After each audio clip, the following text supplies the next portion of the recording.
A fan of the show requests that I rant about zits. I don't think that's enough, so I'm going to do puberty from a male's perspective because I pretend to be a guy on occasion, and that's really all I know of. If you're a woman watching this, I highly doubt you exist. According to my analytics, only 25% of my viewers are female, and I assume that 25% are just boys or men pretending to be female. Let's get started. There's two real big ones for boys when it comes time for adulthood, one of which is the change in voice.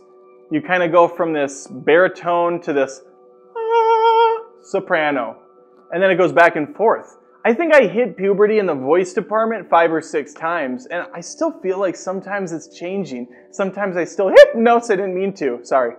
Sorry. When you're 13 or 14, your voice is like Bruce Jenner. It really doesn't know what it wants to be at the time. And it sucks when you're going out with a girl or something, you're trying to impress them, and your voice is just switching back and forth willy-nilly. So you try to mask it by talking really low and quiet, and it still doesn't matter sometimes, and it's just super embarrassing.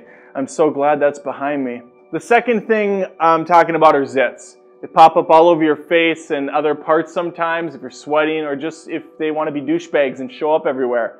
I remember a couple of my friends had them really bad and I felt kind of sorry for them, but not really because they made me look better by comparison. So I was kind of like, oh, that's too bad, but I look so much better than you right now, so it's cool. There's nothing you can really do to salvage a bad zit. I mean, you can try to get topical creams and ointments and do whatever the celebrity is on TV that's splashing her face and looking like she's getting cum all over herself. You could try doing the makeup if you get the right tone or whatever. You can try blotching it in.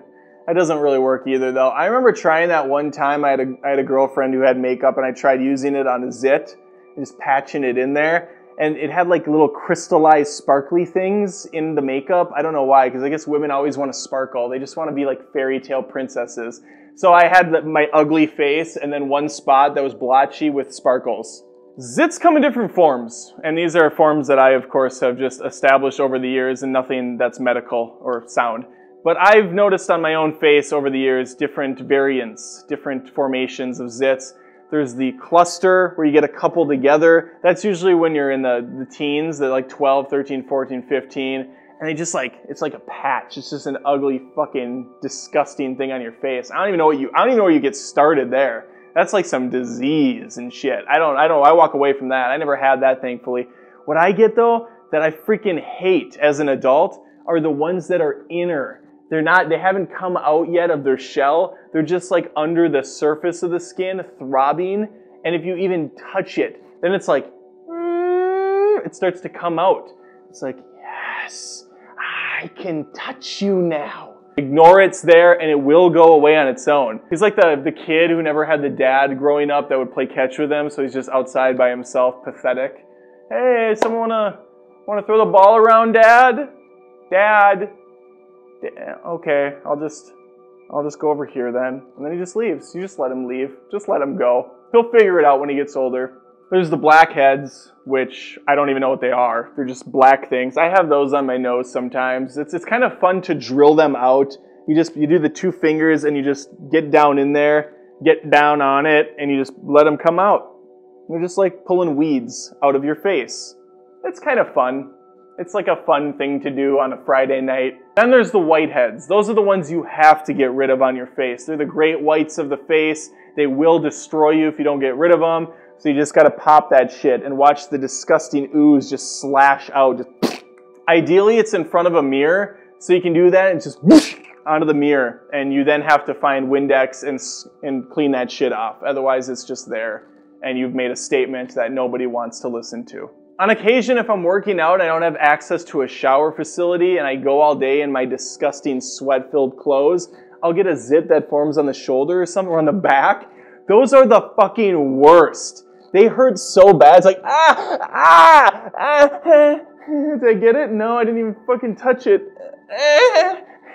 And then you try one more time and it hits you in the eye and you go temporarily blind and you're walking around like, help! Help, somebody help me, please. But nobody does. They all just leave, and then, of course, you carry on, like the boy who was outside and his dad didn't play with him. This is turning into a very dark rant, and I'm sorry. Then there's the hair on a man, which some kids can grow at the age of 14. They have a full beard. I still can't grow a beard. I have like pubic hair form on my face. It looks disgusting. It's like 50 or 60 strands that just keep getting longer. So, I mean, I don't have a hairy chest or back, which is also really nice, although my legs are just beautiful. They're just luscious. And I have kind of the Frodo feet. Can we pan down to the feet here? Tabitha, can we pan down? No, you're okay. Yep, just flip me off and leave. That's great. That's why I don't pay you. I recently hit a new milestone in puberty that I'm not proud of. I'm actually kind of depressed about, especially when I do this immature YouTube show, which is, I found some gray in my hair.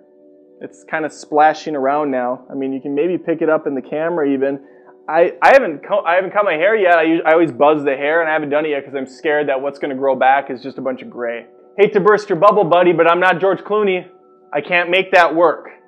I can't make that gray work for me. That's kind of all I have to say. I don't know what the women go through, but it sounds just awful from what I've heard. I mean, my wife is just a train wreck of issues with puberty. I mean, and whatever women, I want to hear about it, okay, ladies? I want to hear about what you have to do.